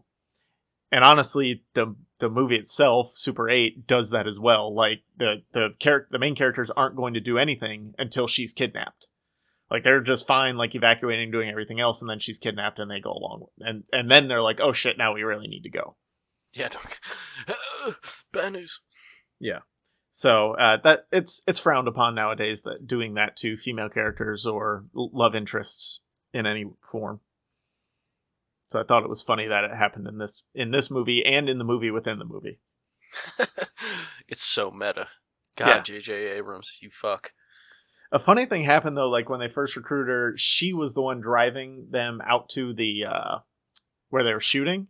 And like she pulls up and sees the kid, and the main kid, his dad's like the town deputy or whatever, because they're in a small town in Ohio, I want to say.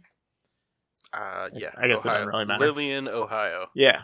So she pulls up and she's like, oh shit, no, I don't have a license. I can't drive him. I'm like, okay, first of all, he's already seen you. Second of all, he's not just going to go tell his dad that you drove him. Like, he knows that's illegal. Like, kids make the silliest jumps in logic of like, oh, because this kid's here, I can't do anything. Right? And then they do shit like set the car on fire. Like, Yeah. oh, he can't even know I was here. They Gotta get they rid do of the much less evidence. stuff. Yeah, they do much worse stuff. Did you ever, as like a kid, did you have any of those like irrational thoughts of like how you thought laws and rules worked? Yeah, I had several. Okay. God. Yeah, I know I did. I can't really think of anything off the top of my head. I always thought like stores' inventory systems were a lot smarter than they actually are.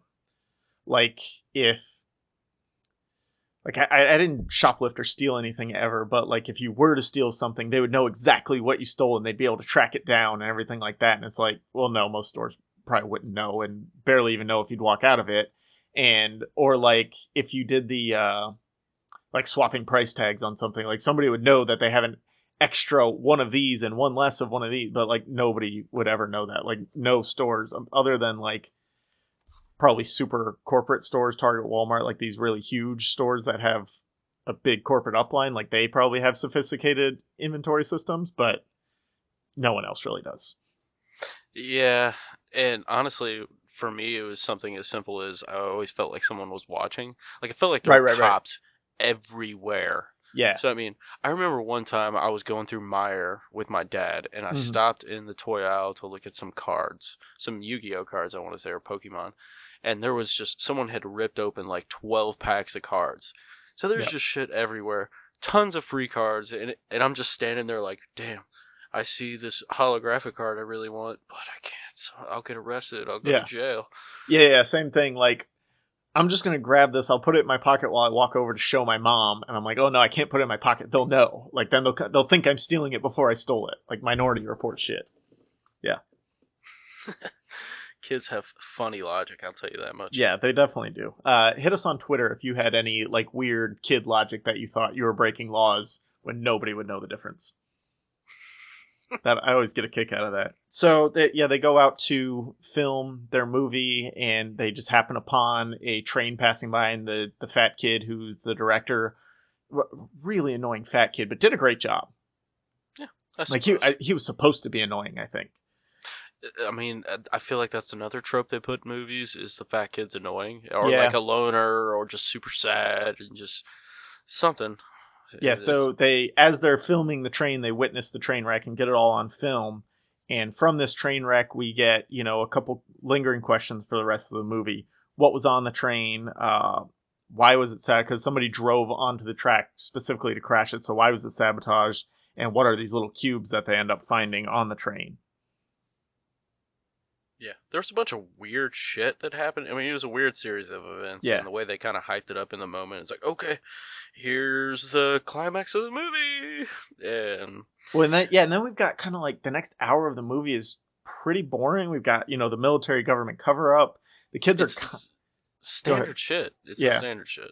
the kids are trying to a little bit trying to figure it out, but a little bit not, because the bio teacher, who's a doctor and for some reason working as a middle school biology teacher, he kind of warns them, like, don't say anything to anyone, they'll kill you, they'll kill your families, blah blah blah. So like they have these kind of half conversations, and then halfway through each conversation they're like, well, no, we don't want to talk about it because we're afraid for our families. So it was just a lot of them treading water until the girl got kidnapped and they needed to actually do something. Yeah, and honestly, I feel like those kids would have told, like, first thing this crazy shit they had, Mom, you would never believe Especially this. that fat kid. You think that fat kid kept his mouth shut for more than 10 seconds about this thing? Hell no. And No. especially after an adult was like, hey man, if you say some shit, you might get killed. I mean, Yeah. I don't know about you, but even in the 1970s, stranger danger was a thing. And if your teacher was like, hey, you might get killed if you tell people about this shit, I would go straight to my dad and be like, hey dad, Especially What's if up? he's with the police force. But yeah, so we get a kind of military government cover up going on. The local police force is kind of trying to push back against them. There's some missing dogs in there, a couple missing people. A lot of the missing people electronics and stuff. too? Yep, I think so. Missing or malfunctioning, or both? Both. Both. Okay. And everyone's pretty quick to blame the Russians. It's got to be the Russians. The Russians are doing this because in the Ruskies. 70s, why wouldn't you? Dude, my dad still blames the Russians for shit. It's ridiculous. And he says the Ruskies. Oh, the Ruskies are listening. And my dad's a smart guy. So, I mean, I think it's hilarious that they threw this I mean, the trope. Ruskies are responsible for some things these days too, though. Well, Got to watch out for that Putin. Yeah, no shit. Putin's a fucking scumbag. Hey, now, don't get us taken off the air. I would like to see them try. I don't think we're in Russia. I don't think This anyone's is listening America. in Russia. So. Yep. Well, if anyone in Russia is listening and they just heard us say this, we're sorry if you get sent to the gulag. Yeah. RB. Not our fault. You shouldn't be listening to things you're not supposed to. So we find out the girl, her name's Alice. Her father caused the accident that Joe, the main boy character's mother, died in. He caused that accident, but he didn't really cause it. He just called in to work sick, and she covered his shift. So, like, how is that his fault? That is not his fault. In reality, Yeah. I mean, it's just purely an accident. Like, but I guess can that's get one him- way to I can create get animosity. him blaming himself a little bit, but like, okay, maybe she didn't know how to do the job, so then why was she doing that job that the accident occurred if she's covering for him, or like he's the he's the senior man on that. Like, I get kind of these leaps and bounds that can be made, but at the same time, like, accidents are accidents, and like, just because somebody didn't show up for work doesn't mean the person who did show up is there. If he had shown up, that doesn't mean he would have died in the same situation. Like, it was an accident. I don't know why the rest of the I can see why he blames himself a bit. I don't know why the rest of the town I mean, would I blame would, him. yeah, a little bit, but I don't know.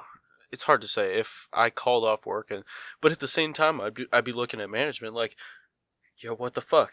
Why were they doing this gig they weren't qualified for? What's up? Exactly. So then the girl gets kidnapped by the monster, which is pretty good scary monster, I'd have to say. One of the better ones. This was in the time where everything like had the long spindly legs. It would usually have like 4 or 5 legs, kind of spider-like. Yeah. Looks a lot Tons like the of Cloverfield eyes. monster. Yeah. Yeah. Cloverfield monster was a good monster too, though. Mm-hmm. So then these the 2 boys are trying, or the 5 boys, I guess, are trying to go find her, and the fat kid and the main character kind of get in a fight because teenagers in movies always get mad at each other because they both like a girl or they don't like a girl or like whatever, but they're always getting mad at each other over girls. And like, I never did this with my friends. Like, we knew which girls we liked, and all right, that was that dude's girl. We didn't go after her. We went and found the next girl. Well, or vice versa. It was a competition for sure. It was always a healthy competition. It was like, hey, right. If she wasn't already taken, exactly, and 2 guys like the same girl, then it was like, okay, yeah, let's kind of duke it out a little bit. But if it was like, okay, you know, you've kind of, and I'm not trying to take agency away from girls in this situation. Like, I know they're their own people and they can make decisions based on who they like. Like, just because I liked a girl didn't mean she liked me. Well, yeah, exactly. But that's like, among boys, that's kind of like what happens is like, you kind of talk to each other and are like, I think I'm going to go after this girl now. And they're like, oh no, I kind of liked her. And you're like, no, I'm still going to go after her. Exactly. And at the same time, it would never come to this, like, where you repress it and blow up at each other about it. No, I've never fist fought any of my buddies over a female, but I've was always like anyone. So, hey man, story for another day. But I've had plenty of females that are, you know, they're beautiful creatures. You're a teenage boy, birds and the bees. Yeah. And it comes down to, hey bro, you know, I think she's hot. You think she's hot? May the best man win. But the second there's a front runner, there's second like.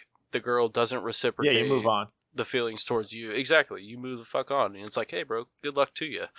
I mean, fist fighting is over some. Yeah, that's dumb. Another trope. This movie is full of cliches. Yeah, it really. I think this was J.J. Abrams' first movie that he directed. I'd be curious to know if that is true. I'm going to have to look that up while we're talking. So it turns out the doctor, who's a middle school teacher, was part of the secret government cover-up. He actually wanted to communicate with the monster. And the government didn't like that, so they pushed him down to being a middle school teacher, apparently. Good for him. Another weird trope. Yeah, the monster can create this psychic connection just by touching.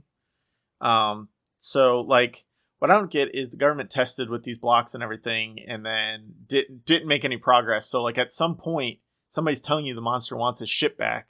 Like, just give it to him.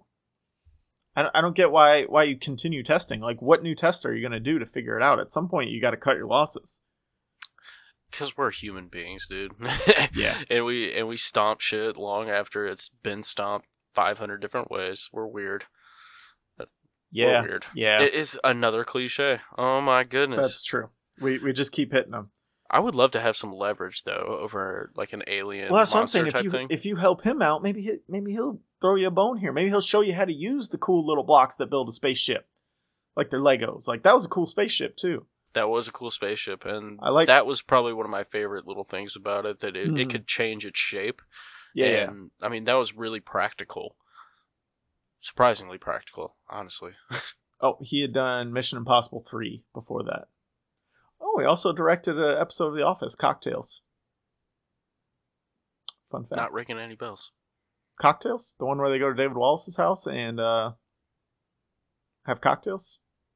Karen and Jim are dating. Karen keeps telling Jim that she dated everyone else at the party. Jim and David Wallace go out and play basketball. Oh, yeah. Yep. Oh, he did a lot before this. He did Mission Impossible 3.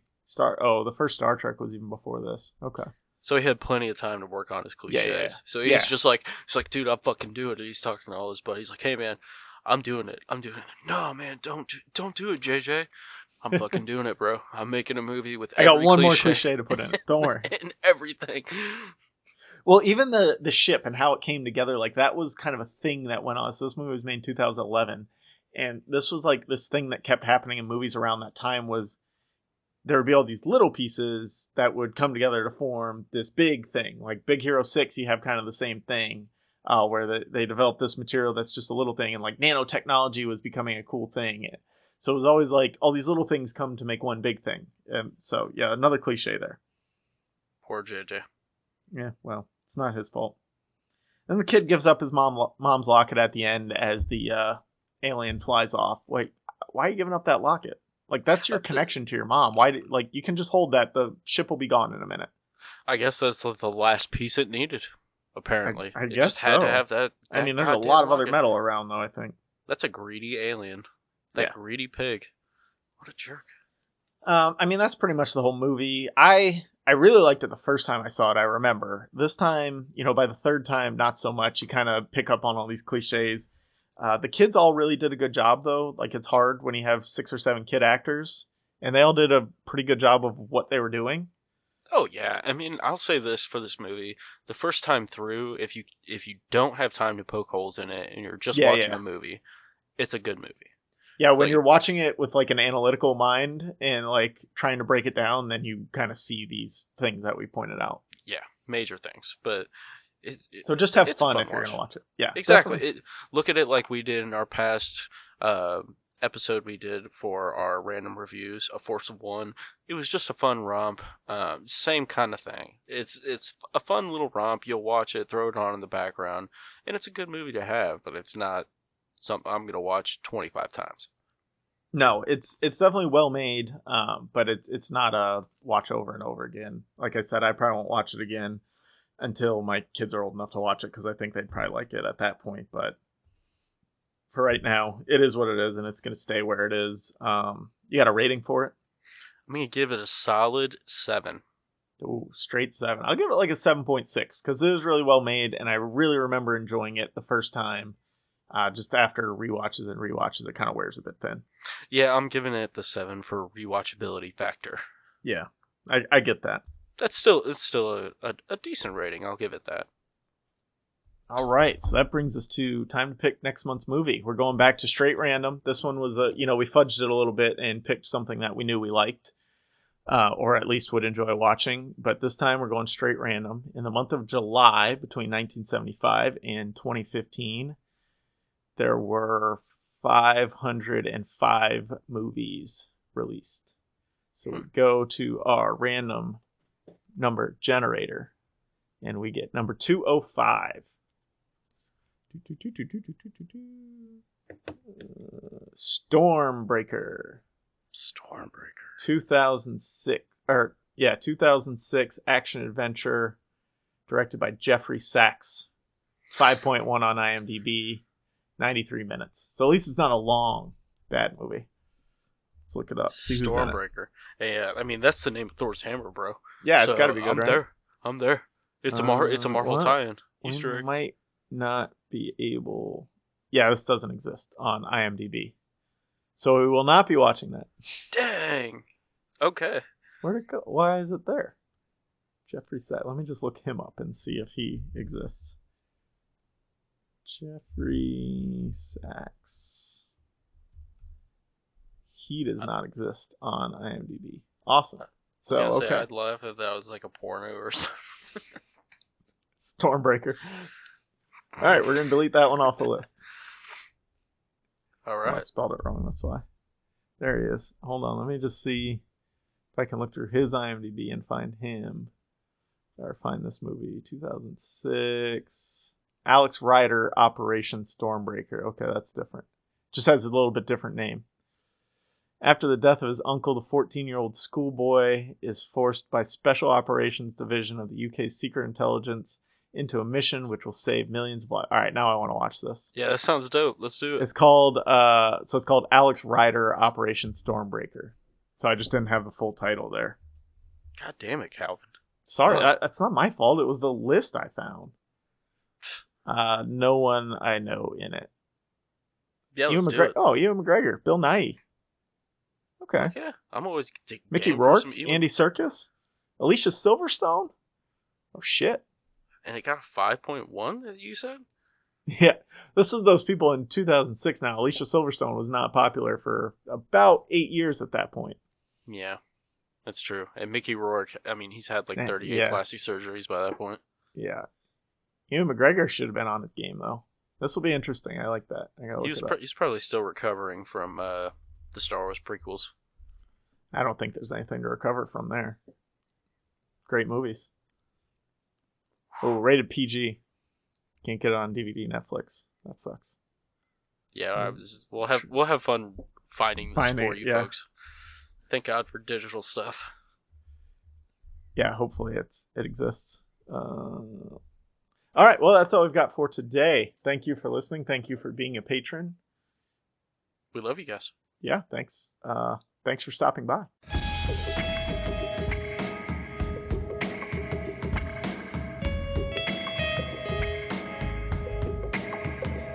The Bible says man without vision shall